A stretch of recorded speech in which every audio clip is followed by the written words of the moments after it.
মেয়েটার জ্ঞান ফিরে আসলো। জ্ঞান ফিরতেই মেয়েটা বলল, আমি এখানে কেন? আমাকে ছেড়ে দিন প্লিজ। আমার সাথে আর কিছু করবেন না। আমাকে ছেড়ে দিন প্লিজ, আমাকে ছেড়ে দিন। ওই চুপ একদম, কাঁদবি না বলছি। আমাকে বাসায় যেতে দিন। বল কোথায় তোর বাসা, আমি পৌঁছে দেব। না, আপনাকে পৌঁছে দিতে হবে না। আপনি শুধু আমাকে এখান থেকে যেতে দিন প্লিজ। মেয়েটা ওর বাসার ঠিকানা বলল। শাকিল মেয়েটাকে নিয়ে গাড়ির সামনে গিয়ে বসলো। গাড়ি তার নিজের গতিতে চলতেছে। মেয়েটা শুধু নীরব হয়ে বাইরে তাকিয়ে আছে। তার প্রচুর চিৎকার করে কাঁদতে ইচ্ছা করতেছে, কিন্তু পারতেছে না। দেখতে দেখতে মেয়েটার বাসা চলে আসলো। মেয়েটাকে তার বাসার সামনে নামিয়ে দিয়ে শাকিল বাসায় চলে আসলো। মেয়েটা বাসায় ঢুকতেই বাবা এসে তার সামনে এসে দাঁড়ালো। এতক্ষণ কোথায় ছিলে? মেয়েটা চুপ করে আছে। কি হলো, কথা বলতিস না কেন? বাসায় আসতে এত রাত হলো কেন? আসলে আব্বু নীলার পার্টিটা একটু বেশি সময় ধরে হয়েছে। এরপর থেকে আর কখনো রাতে কোথাও যাবি না। যা রুমে যা। মেয়েটা রুমে চলে গেল। রুমে গিয়ে দরজা আটকে দিয়ে চিৎকার করে কাঁদতে শুরু করলো।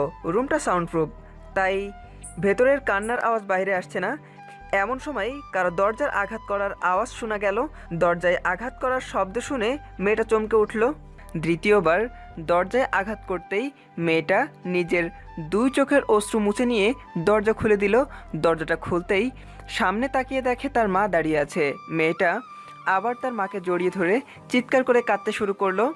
কি রে লামিয়া, কাঁদছিস কেন? কি হয়েছে বল আমাকে। আব্বু বকা দিয়েছে দেখে কাঁদছিস, তাই না? কাঁদিস না, তোর আব্বু তোকে অনেক ভালোবাসে, তোর ভালোর জন্য এসব কথা বলেছে। আর শোন, এরপর থেকে আর এত রাত করবি না। ঘরের মেয়ে এত রাত করে বাইরে থাকলে লোকে কি বলবে? আর কাঁদিস না, তুই খুব ক্লান্ত, আমি চলে যাচ্ছি। তুই রুমের দরজা আটকে ঘুমিয়ে পড়, কেমন? কথাটা বলেই লামিয়ার মা রুম থেকে বেরিয়ে গেল। লামিয়া রুমের দরজাটা আটকে শাওয়ার নিতে চলে গেল। শাওয়ার নিয়ে এসে বিছানায় শুয়ে পড়ল। চোখটা বন্ধ করতেই চোখের সামনে সেই ধর্ষণের দৃশ্য এইগুলোই ভেসে উঠেছে। কিছুতেই ঘুমাতে পারতেছে না লামিয়া। অন্যদিকে শাকিল বাসার ছাদে একা একা বসে সিগারেটের ধোঁয়া বাষ্প করে ওড়াচ্ছে, আর ওই দূর আকাশের চাঁদটার দিকে তাকিয়ে আছে।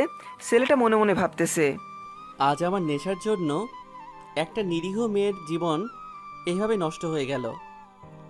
অন্য একটা মেয়ের জন্য একটা নিষ্পাপ মেয়ের জীবন নষ্ট করা কি ঠিক হলো? একদম নয়। জানি না মেয়েটা আমাকে কখনো কোন অবস্থায় ক্ষমা করবে কিনা, তবুও মেয়েটার জীবন এভাবে শেষ হতে দেব না। মেয়েটা ধর্ষিতা জেনে কোনো ছেলেই তাকে বিবাহ করতে রাজি হবে না। তার জীবনটা শেষ হয়ে যাবে, এইটা আমি কিছুতেই হতে দেব না। আমি নিজে মেয়েটাকে বিয়ে করে নতুন করে ঘর বাঁধবো মেয়েটার সাথে। আমি সম্পূর্ণ ভালো হয়ে যাব, আর কখনো কোনো নেশা করব না। এইসব কথা ভাবতে ভাবতে কখন যে ছাদের উপরেই ঘুমিয়ে পড়েছি বুঝতেই পারিনি। আজ কলেজে আসতে ইচ্ছে করছিল না, নিজের অনিচ্ছা সত্ত্বেও কলেজে চলে আসলাম। কলেজে এসে দেখলাম আমার বেস্ট ফ্রেন্ড রাফি এখনও কলেজে আসেনি। রাফি আমার বেস্ট ফ্রেন্ড, রাফির সব কথা আমার সাথে, আর আমার সব কথাই রাফির সাথে শেয়ার করি। কলেজে এসে রাফিকে একটা ফোন করলাম। হ্যালো। কি রে, কই তুই? বাসায়? আজ কলেজে আসবি না? না রে দোস্ত। কলেজে আয় প্লিজ, তোর সাথে একটা জরুরি কথা আছে। কি কথা, ফোনে বল। ফোনে বলা যাবে না, তুই আসলে বলবো। আচ্ছা তুই দাঁড়া, আমি আসতেছি। কলেজ ক্যাম্পাসে বসে কিছু সময় অপেক্ষা করার পর রাফি কলেজে চলে আসলো। রাফি কলেজে আসতেই আমি রাফিকে ডাক দিলাম, রাফি এদিকে আয়। কি যেন জরুরি কথা বলবি বলছিলি? বলছি, বস এখানে। রাফি আমার পাশে বসলো। দোস্ত, কাল রাতে অনেক বড় একটা অপরাধ করে ফেলছি রে। কি অপরাধ? কাল রাতে আমি রাফিকে সব কথা খুলে বললাম। কথাগুলো শোনার পর রাফি সম্পূর্ণ নিস্তব্ধ হয়ে গেল। কিছু সময় দুজন নীরব থাকার পর রাফি বলল, সি, তুই আমার বন্ধু হয়ে এসব করতে পারলি?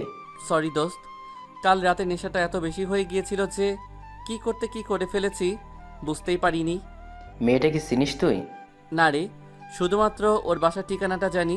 মেয়েটা ধর্ষিতা জেনে ওকে তো আর কেউ বিয়ে করবে না। তোর জন্য একটা নিষ্পাপ মেয়ের জীবন শেষ হয়ে যাবে। না, এইটা আমি কিছুতেই হতে দেব না। আমি নিজে বিয়ে করব মেয়েটাকে। তাহলে তো অনেক ভালো হবে।